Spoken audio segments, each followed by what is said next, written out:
Welcome to this special half hour of On the Record, interviews you will see only here on King 5 of the change makers in our community. Tonight we begin with Dr. Ben Danielson, a beloved pediatrician here in the Northwest who worked at Seattle Children's for decades as the medical director of the Odessa Brown Children's Clinic. That was until 2020, when he suddenly resigned in protest. He filed suit accusing the hospital of systemic racism and retaliation. In his first TV interview since winning that $21 million landmark case, he shares what this victory means for marginalized communities and the emotional toll of holding the place he loves accountable.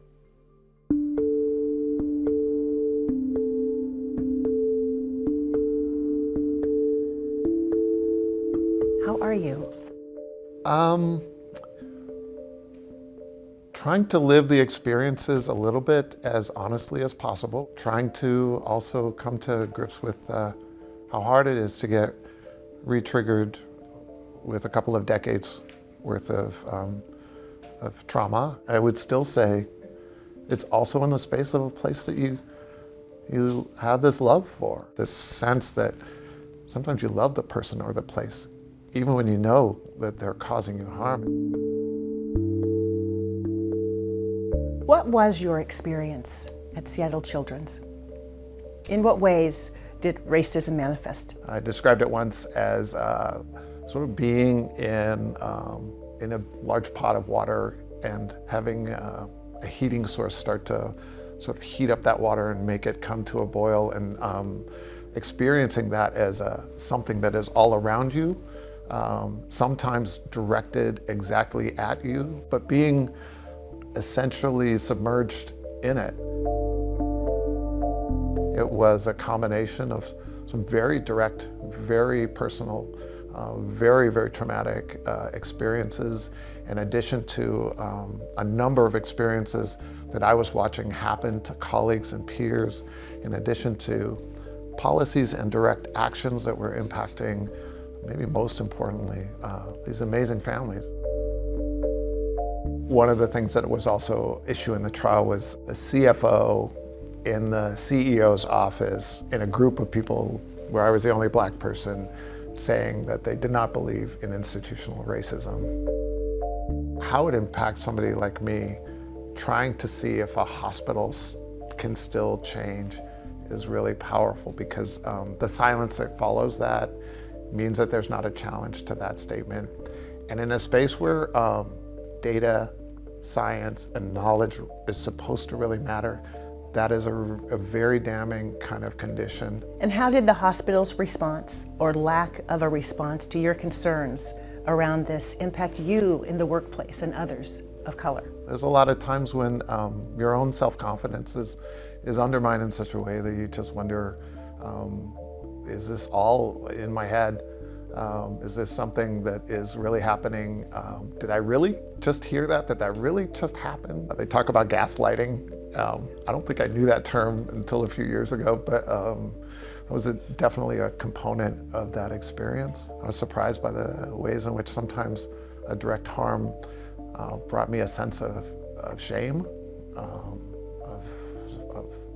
self-recrimination, in addition to feeling outraged, in addition to feeling a sense of personal anger. The effect of being in environments like that is that you feel very much alone. You could be around other people suffering similarly, and you can also still feel very isolated, very alone. There was one jury member who identified as African American. What she said was, she would not allow people to substitute with the term N-word, because she wanted people to really hear the fullness of that word and actually understand that that is what was happening, that there was that word, not a substitute for it, not some other phrase that was easier on the ears, that there was that word that was being used. It was not only that word was used in direct reference to me, but it was used also as part of almost a lecture by this person, that he was saying that there were good N-words and there were bad N-words. That there were these two categories of us in this country. And that in some ways there were the ones that seemed to behave themselves and followed along and didn't stir up things or cause trouble. And then there's others like me who were just identified as a problem. And to me, it was the lack of response from leadership, from that hospital culture that was its own harm in addition to this hateful, dehumanizing language that was coming at me from this one person.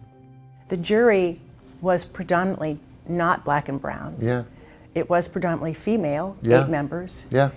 They did seem to understand the impact of the use of that word. What these women told me was that even if their own lived experience did not connect to this extreme denigration of being called as a black person in this country, what they did understand absolutely was what it looked like and felt like to experience workplace hostility, to experience oppression in the workplace, to experience that kind of marginalization. And what did that mean to you? For whatever else happens, for that moment, there was a jury, there was a community of people who understood, who recognized, and who, most importantly, for an institution that resisted accountability, held that place accountable for their actions.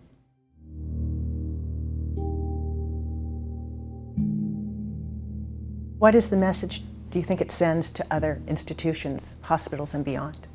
You can't hide behind the idea that, oh, it's everywhere, so we have no responsibility whatsoever for what happens in our place. You can't hide behind the idea that we just didn't think it was that big a deal and you shouldn't be making that big a deal out of it. When you are faced with the evidence and the facts that it is happening in your space, in your moment, in a way that you are able to control and you do not control it,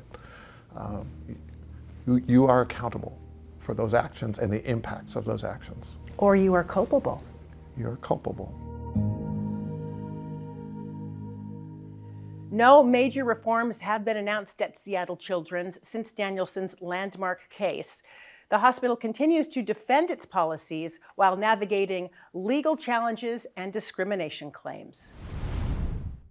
Women are changing this world. In fact, this whole entire country was built off of the back of black women, and we are not going back. Still to come, we sit down with the Seattle Storm's 2024 Believe in Women honorees. Every year, the Seattle Storm honor a group of women who are trailblazers. Here are the 2024 Believe in Women honorees. Faisa Farole, a midwife and owner of Global Perinatal Services. Ollie Garrett, a business owner and the president of Tabor 100. The Reverend Kitty Ward, founder of the Agape House, and Verla Spencer, co-founder of The Way to Justice. They all sat down with us to share what motivates them and the lessons they hope to pass on to the next generation. I come from humble beginnings. I come from a place where people like me don't succeed. I have a brother that is serving 120 years inside of a facility that probably won't see the daylight again. And so it has led me down a path of doing this work, not because we have to, but because it is necessary. I was born in Somalia, but this is home for me. Hearing that the services that we provide has made their birthing experience that much easier really warms my heart. I grew up in Mississippi, and I grew up doing the civil rights movement. I grew up in an environment where blacks were told what you can't do. And I had the personality of anything you tell me I can't do, you need to tell me why or I'm gonna do it. We're helping them to develop an economic base. Economics is key to everything. The thing that we have in common is what you see in front of you. We're all black women, and all of us have been told no.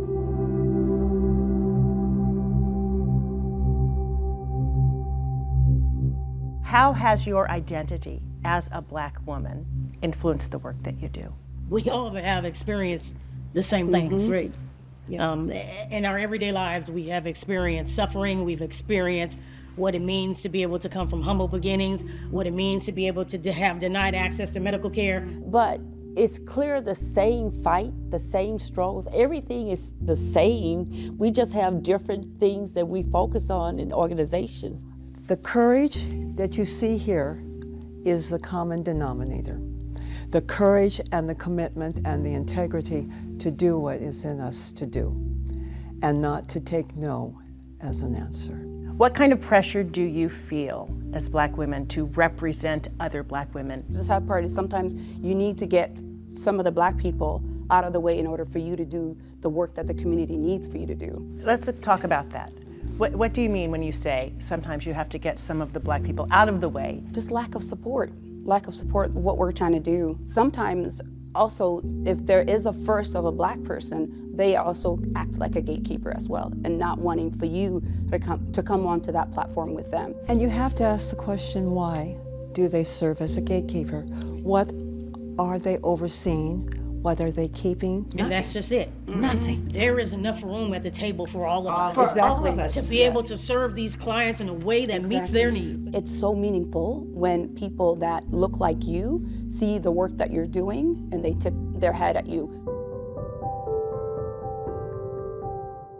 What do you want our viewers to see about each of you and the work that you do? It's not every day that you will hear somebody say, I see you. I see, right. We see you.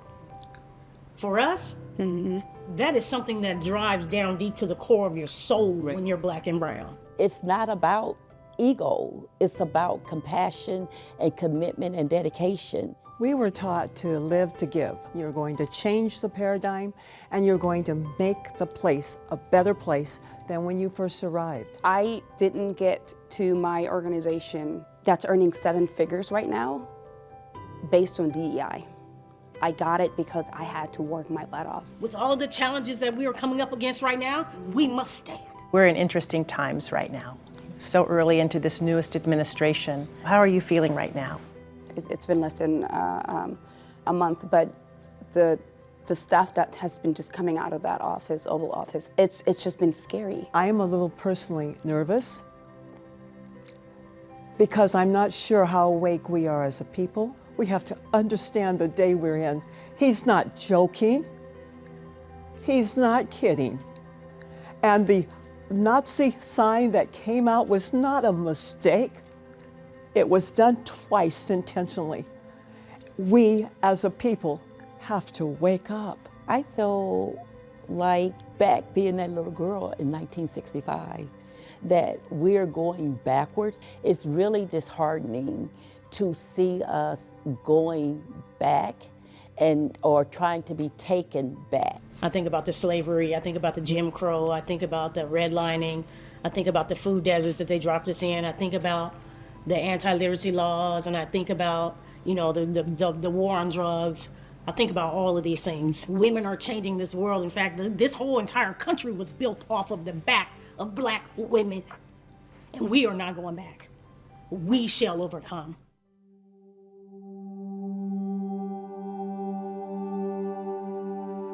For young Black women, little Black girls who are watching you, what would you say to them? The next time you look at yourself in the mirror and what you see is beautiful brown and Black skin and hair that sometimes coils and sometimes is nappy, your brown eyes, everything that is about you, I want you to look at yourself in the mirror and say, honey, I love you. Anytime you hear no, you think about it and you go, you research, and you turn that no into a yes, I can. Excellence is in your DNA. You have history full of trailblazers, and when you are in a space, know that you belong. That all things are possible. No matter what they have told you, no matter what you have seen, all things are possible. Believe in Women is part of the Storm's Force for Change initiative. Their 2025 honorees will be announced this coming July. And still to come. My job is to be a good governor for all Washingtonians. That's important. That's my focus. From the AG's office to the state capitol, Governor Bob Ferguson leans into his first term, bringing with him a passion that blends politics with state history. The new year ushered in a new political landscape, nationally and here at home. As our state's new governor, Bob Ferguson, was about to take office, he anticipated the challenges ahead, sharing with us a passion that blends politics with state history. Scoop Jackson, yeah, absolutely. That's when he's first running for the U.S. Senate. This guy, Samuel Cosgrove, he's like the holy grail to find his autograph. Yeah, so this is just one of many books of political buttons. So it's a couple Washington candidates and Teddy Roosevelt. So these ribbons there's Governor Meade was a governor in Washington State. John Wilson was a senator. It's amazing how much I could find, and I learned a ton about the office through just acquiring these different items. Tell us about this. It's 1889, which is the year we became a state. So moved from being a territory to a state. And Elijah Ferry, he'd been a territorial governor, but now he was also elected as our first governor as a state. What's especially great about it is it's actually signed by Elijah Ferry. I like reading history books, of course, but this is, for me, in some ways, a more interesting way to learn about history. What will you add to the collection, I wonder? We'll have to see. We'll have to see, yeah.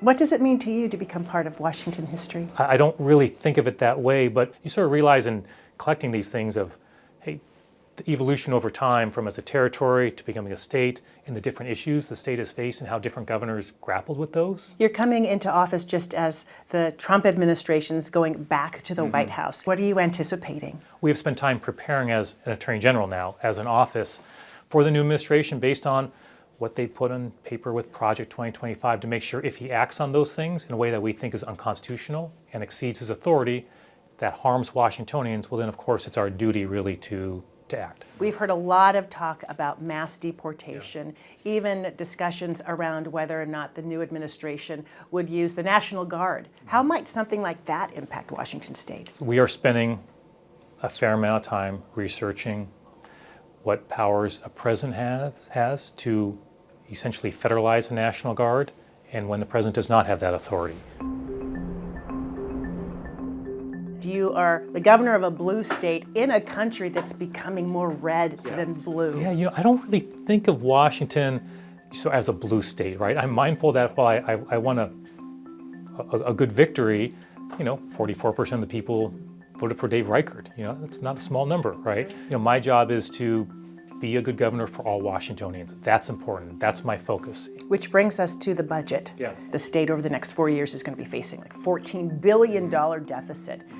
How will you tackle that? I think it's important to make sure that when you have a budget crisis, that as a state, we are being as lean and efficient as possible. The reason why the King County Council now has 9 council members, not 13, is I was the only Democrat to vote with the Republicans to reduce the size of the number of elected officials. The Senate Majority Leader, the Speaker of the House, told our Drew Mickelson that they're looking at potentially new taxes, maybe a wealth tax or property tax. I think before anyone has a conversation about that, I think it's important that we, as elected officials, communicate clearly to the people that we're taking a tough internal look at our budget, right? And what savings can we achieve there? When you look at the recent election, the rejection of the initiatives that would have rolled back taxes, the leadership in Olympia says it suggests that people are okay with taxes. Do you agree with that? I think what it shows is that if elected officials are thoughtful about what revenue they're proposing, and if it's not adversely impacting hardworking, middle-class Washingtonians, then the overwhelming majority of Washingtonians are open to that. The current funding model for public education has been described as inequitable and completely outdated. Will that be something that you address, even look at reforming? I'm concerned about many things related to education, including the fact that the percentage of our budget that goes to K through 12 education has, as you know, gone down in recent years. That's the wrong direction, right? The number of special needs kids we have in our system has gone up. The mental health issues we have in classrooms all across the state, those needs have gone up. So we need a greater investment. So the way we invest, how we invest, the percentage we invest, All those need to be on the table. So I find these super interesting to research these names. A lot of people may not know that when you're not working, which is almost all of the time, or involved with family matters, you are collecting. Yes. You know how hobbies are. It starts small, and next thing you know, it's taken over on a certain level. And I'm guilty of that for sure. Tell us a little bit about your collection. I guess I'd say political memorabilia, autographs, buttons, ribbons, you name it, with a particular focus on Washington State. Tell us about this one. Yeah, now this is a great one. What's great about this book is it was the personal copy of Wing Luke. Wing Luke, of course, we have the Wing Luke Museum. Wing Luke was the first Asian American elected to any political office in the Northwest. He's a real hero of mine. I named my Civil Rights Division after Wing Luke many years ago, and incredibly, it was his personal copy. It's signed by him, and when you go through it, he's got... Looks like it was used. Oh man, I mean, he's got handwritten notes, which is incredible, and at every page, and I've left it exactly as it was. And as a lawyer, right, to have his copy, that he obviously kept, it's kind of amazing that we have it. Yeah. Yes, that's one of my favorites for sure. So this is a trip that Kennedy took to Seattle. And I think this is the trip where he spoke at the University of Washington convocation. Magnuson and Jackson signed this item. So, anytime a president's visiting Washington State, it's not that often, especially back in the day, but to have our two most iconic political figures, arguably in state history, sign the document with John Kennedy is one that's pretty cool. You sort of realize in collecting these things of the evolution over time from as a territory to becoming a state and the different issues the state has faced and how different governors grappled with those, successfully or not so successfully.